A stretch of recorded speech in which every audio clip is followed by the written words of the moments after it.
Cheat on me and brag to your friends? Enjoy deportation. I met this girl, 22 at the time, while I, a 30-year-old man at the time, was working in a national park, and she was a housekeeper on a work visa. We instantly hit it off, and within a month, we were in a relationship. We even had a solid long-distance arrangement where we'd visit each other on recreational visas in our respective off-seasons. I'd spend a few months in Romania or meet her at some vacation destination, then she'd spend a few months in the States. This went on for about 2 years, and eventually the conversation came up with her family about possibly moving her to the States permanently. Romania never really recovered from the Ceausescu regime, and political economic corruption makes life pretty unpleasant for a lot of people. Her marrying and moving to the US meant that her mum wouldn't have to worry about her daughter having a good life. I arranged for sponsorship and proposed to her. It seemed like my dreams were coming true. Then, about a month after she's all settled in, I get a message from her best friend back home. What followed were a year's worth of screenshots wherein she bragged about conning me into paying for her residency while she cheated on me with 8 different men. In her friend's words, "You are a good man and you don't deserve this." So, over the following 2 weeks, I reported her to ICE and Homeland Security for a conversation her brother and I had over a bottle at one point. He bragged about how he'd done time in prison for smuggling weapons to Turkish terrorists and how she'd been his lookout on several occasions. As you might imagine, in the War on Terror days, this was not taken lightly. She was immediately arrested and deported and put on a permanent no-entry terror watch list. Want to take advantage of me and cheat? Have fun never being able to come back to the States. Now look guys, I'd be lying if I said that I don't love nuclear revenge, supernova, black hole revenge, all that stuff, you know, that involves things that are just truly mental, incredibly illegal, that sort of thing. However, there's something amazing about legal revenge like this that's just so professionally done. Nothing too drastic, just all within the law, and yeah, you got what you wanted. Legally. Okay, looking at the comments, apparently OP still hears from this person and both of her brothers, most of her cousins too, all sending him death threats, and her mum congratulating him, saying she could use a son like me.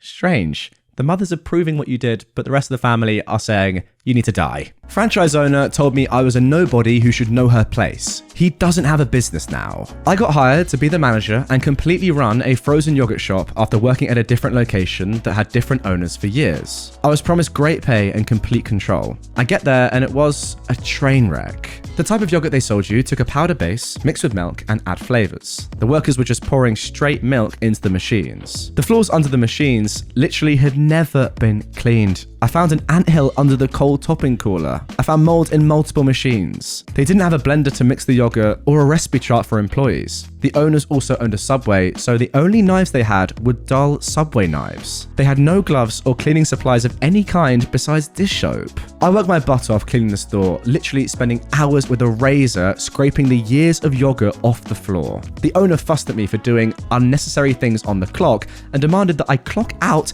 if I wanted to do that. He also only kept 4 employees at a time in the store and tried to make them all work at the Subway too, so he could just pay them that way. I refused. One of the employees he had when I got there was literally 14. The state I lived in allowed that, but had very strict rules about it. Like they can't work before 7 AM or after 7 PM, they need to have a 30-minute break every 4 hours, etc. The owner made the schedule and I noticed that he had the 14-year-old there alone for 6 hours. I go in on my day off to order toppings and then told her she needed to clean, not just sit on her phone the whole time. She got annoyed with me, but finally did it. Then I come out of the office, clock in, and tell her she has to take a 30-minute break. She goes off on me, and I'm like, look kid, it's the law. She called the owner about it, and he immediately yelled at me that I was no one and had no authority. I have no right to make her clock out, and I needed to understand my place. So the next day I opened. I cleaned all the machines, filled them with cleaner water, not yogurt, and put them to wash cycle. I mopped the awful floor, took out the trash, then went into the office and typed up a sign with pictures I'd taken of all the disgusting things I'd seen and since fixed. I printed it out, taped it to the door on the inside so it couldn't be ripped off, locked the door, slid my keys under it, blocked the owner, and left. The sign read, "Dear customers, I apologize for the inconvenience. Due to the owner's full name, believing this is an acceptable way to keep the store and that cleaning this is unnecessary, I, a nobody who should know her place, have decided you deserve to know the disgusting state of this store prior to my employment." The store will remain closed until he tricks someone else to manage it for minimum wage after promising $18 an hour. Feel free to speak to the owner at the Subway across the shopping center. I don't recommend eating there though. I've also contacted the Department of Health and the Department of Labor for his illegal hiring of a minor without following the law and his demand that all workers here also work at the Subway so he only has to pay us Subway checks, with yogurt shop name hours added on. Corporate of both, the frozen yogurt chain and the Subway, have also been contacted over the multiple contract violations the owner has done. Apologies again for the inconvenience. If you still would like a cold sweet treat, I recommend another ice cream shop nearby. In conclusion, the yogurt shop and his Subway got closed down.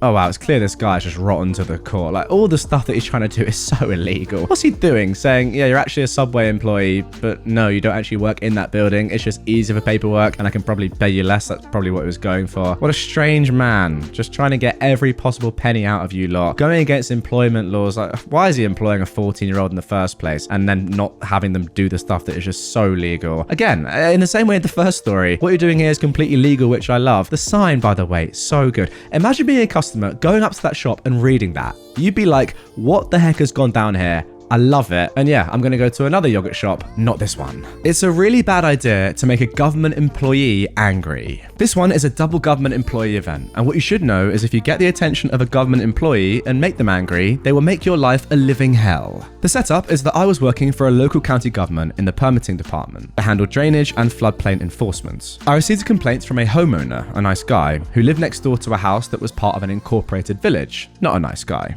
The nice guy lived in an unincorporated portion of the county, and hence the call to me as an agent of the county. I drove out to the sites and to investigate and discovered some interesting facts. The permitting agent for the village allowed the incorporated homeowner to fill his lot, affecting the drainage, which caused the unincorporated lot to flood every time there was anything more than light rain. The nice guy indicated that there was some tension between him and the not nice guy, and part of the issue was that the nice guy and his partner were a gay couple. This ran up a red flag for me, but in trying to be impartial, I took the information and some photos for the file and indicated that I would contact the village to find a resolution. I wrote a letter and then called the village inspector, Jackwagon, to discuss. I was told by Jackwagon that the village could do as it pleased, and that I could do nothing to stop the not nice guy from doing as they pleased, as it was approved by the village. There was then a comment about those type of people, the gay couple, making complaints just to cause trouble. I was now on the case, and it was time to make sure everything done on the incorporated lot was 100% legal. At this point, the game certainly was now on, because if there's one thing that grinds my gears, it's bullying.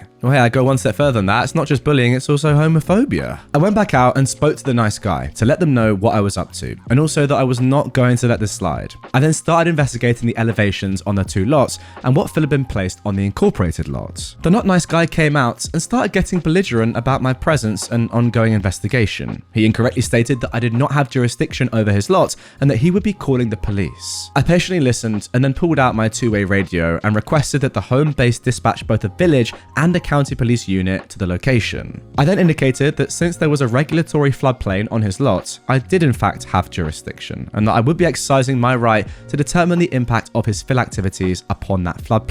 Both of the police units showed up and I let them know what was going on. They were both appropriately agitated to have to waste their time and let the not nice guy know that I was within my authority to proceed with the investigation. A little while later, while I was measuring things, Jackwagon showed up.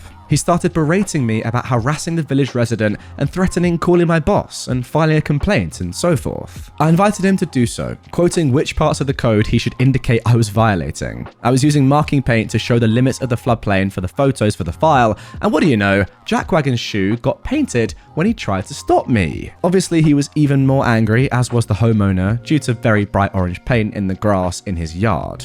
I pointed out I had done the same on the neighbouring lots, but they just kept complaining. It was actually marking chalk that comes off pretty easily. Interestingly, I found two really wrong things on the not nice guy's lot. One, there was fill placed in the floodplain, and two, a garden shed was built on the fill and partially within the floodplain. Both are a big no-no and are actually against federal law. So the course of action had two parts. First, make the incorporated homeowner remove the fill and shed from the floodplain, and two, let the nice guy place fill in their lot outside of the floodplain to counteract the fill remaining in the not nice guy's lot outside of the floodplain. I also told the nice guy it would be a good idea to run a field tile on their side to drain the water that would inevitably pond up between the two lots when it rained. Predictably, the Not Nice Guy and Jackwagon got super angry when I sent the letter out that there were violations that either had to be corrected, remove, fill and shed, or apply for a revision of the floodplain with the Army Corps of Engineers. Good luck with that. This then led to a meeting at the county office with Not Nice Guy, Jackwagon, my supervisor and myself. Quickly, things went to 11 and there was yelling by Jackwagon about abuse of power, etc.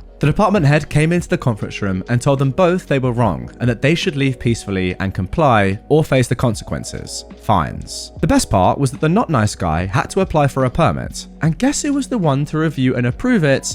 That's right, yours truly. Now, I was following the letter of the law, but you have to know that poor government workers are underpaid and overworked. Strangely, the permit for Nice Guy was almost immediately approved, while the Not Nice Guy had to have a very thorough review to ensure it was correct. You can make a case that I was abusing my power, but I can assure you that the timing for their review was well within accepted limits. Also, how could I be held to account that they misfiled 3 times before they finally got it right? Generally, if you behaved like a civil human and came to the office, we would help you get things done properly, so the permit would go through first time. But the Not Nice Guy decided he could do it all on his own, so it took him 3 tries. Had he come to the office, I would have given him the same service as others, but he decided to take the hard route, and therefore I didn't give a single inch when it came to the submission being perfectly correct. Ultimately, the situation was resolved, but it took a lot more effort than it should have. Moral of the story, don't be an entitled homophobic jerk. Well, if you didn't know what floodplains were, guys, now you do. A lot of technical stuff in that one, but if you got through that okay, then fair play to you, and also fair play to me for reading it. I've got to say, although it was technical and what you did was great, yeah, the main issue here is that there's clear homophobia going on.